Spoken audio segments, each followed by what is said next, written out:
आजमगढ़ पहुंचे यूपी के कृषि मंत्री व जिले के प्रभारी सूर्य प्रताप शाही ने कहा, होली व शबे बारात को सकुशल संपन्न कराना यूपी के लिए बड़ी सफलता। आजमगढ़ के प्रभारी मंत्री व प्रदेश के कृषि मंत्री सूर्य प्रताप शाही शनिवार को आजमगढ़ के दौरे पर पहुंचे। इस दौरान सबसे पहले उन्होंने सर्किट हाउस में भाजपा कार्यकर्ताओं के साथ बैठक की। इसके अलावा जनपद के विकास को लेकर चर्चा भी की और जो समस्याएं हैं उनको भी सुना। इसके अलावा अन्य मुद्दों पर भी बात की गई। यहां मीडिया से बातचीत में कृषि मंत्री ने कहा कि पूरे उत्तर प्रदेश में विकास के लिए समन्वित योजनाएं चल रही हैं। आजमगढ़ भी उसमें एक कड़ी है। आजमगढ़ में धरातल पर काम दिख रहा है। जिस प्रकार से यहां पर सड़कों का विकास हुआ है वह बड़ी उपलब्धि है।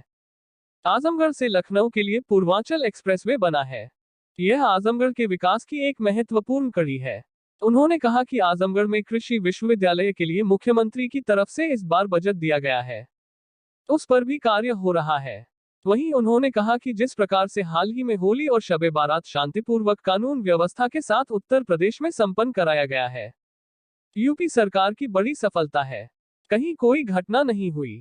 वहीं उन्होंने कहा कि प्रधानमंत्री के अनुरोध पर संयुक्त राष्ट्र संघ ने मिलेट वर्ष के रूप में घोषित किया है। मिलेट को श्री अन्न भी कहा जाता है।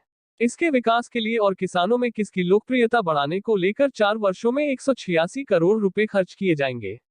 इस वर्ष 55 करोड़ 60 लाख का बजट रखा गया है। इसमें किसानों को तमाम तरीके से सुविधा उपलब्ध कराई जाएगी और जागरूक किया जाएगा। वरिष्ठ पत्रकार एलन सिंह की रिपोर्ट। जी, आपको यहाँ प्रभारी मंत्री बनाया गया है, किस तरह से यहाँ पे विकास कार्यों को आप अपनी जानकारी पहुँचाएंगे? देखिए, आज प्रभारी मंत्री के रूप में मैं पहली बार आया हूँ और आज बहुत ही अल्पकालिक हमारा यहाँ पर दौरा है। अभी जल्दी ही मैं यहाँ पर आऊँगा और विस्तार से उसके बारे में चर्चा करूँगा। पूरे प्रदेश का समन्वित विकास करने का काम आदरणीय योगी आदित्यनाथ जी की सरकार कर रही है और विगत वर्षों में तेज़ी से उल्लेखनीय उसके भीतर वृद्धि हुई है।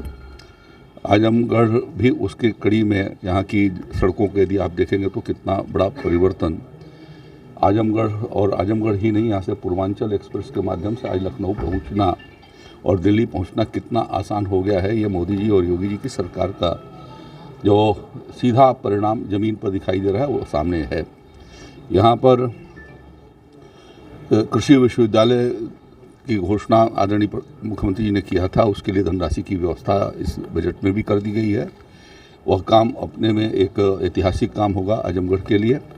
और इसके अलावा जितनी भी हमारी योजनाएं चल रही हैं, हम बिना किसी भेदभाव के सभी योजनाओं से फ़ायदा हम दे रहे हैं। कानून व्यवस्था की दृष्टि से भी अभी होली और वारा वफात का दोनों कार्यक्रम साथ साथ में शबे बारात का रहा, लेकिन प्रदेश के भीतर जितनी अमन चैन के साथ होली मनाई गई है, यह भारतीय जनता पार्टी के कानून व्यवस्था का कितना सुनिश्चितता के साथ पालन किया गया है उसका अनुमान पूरे प्रदेश की जनता को है और यह हमारी एक बहुत बड़ी सफलता है।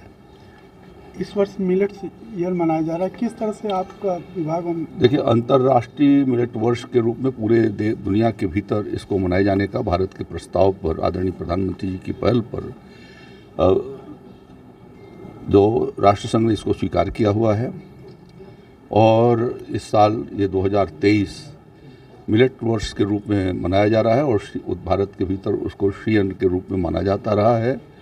और उस दृष्टि से यह उत्तर प्रदेश में हम लोगों ने उसके पुनरुद्धार का एक कार्यक्रम रखा है, जिसमें अगले 4 वर्षों में 186 करोड़ रुपया हम खर्चा करेंगे। इस साल के बजट के भीतर 55 करोड़ 60 लाख रुपए की व्यवस्था की गई है, जिसके माध्यम से हम किसान भाइयों को उसके बीज उपलब्ध करवाएंगे और लगभग 50,000 हेक्टेयर में इस साल कैसे शीयन की खेती हो सके उसके लिए उनको बीज उपलब्ध कराना, उनका प्रशिक्षण किया जाना, उनके प्रोसेसिंग के लिए भी उसकी व्यवस्था किया जाना और साथ साथ में उनके थ्रेसिंग आदि के लिए जो है वो यंत्रों को देख करके उसको सुलभ कराया जाना, उसके भीतर व्यवस्था है। और अच्छे फार्मों पर विजिट करके उनको उसके बारे में जानकारी दिलाई जा सके, इस दृष्टि से भी उसके भीतर व्यवस्था रखी गई है।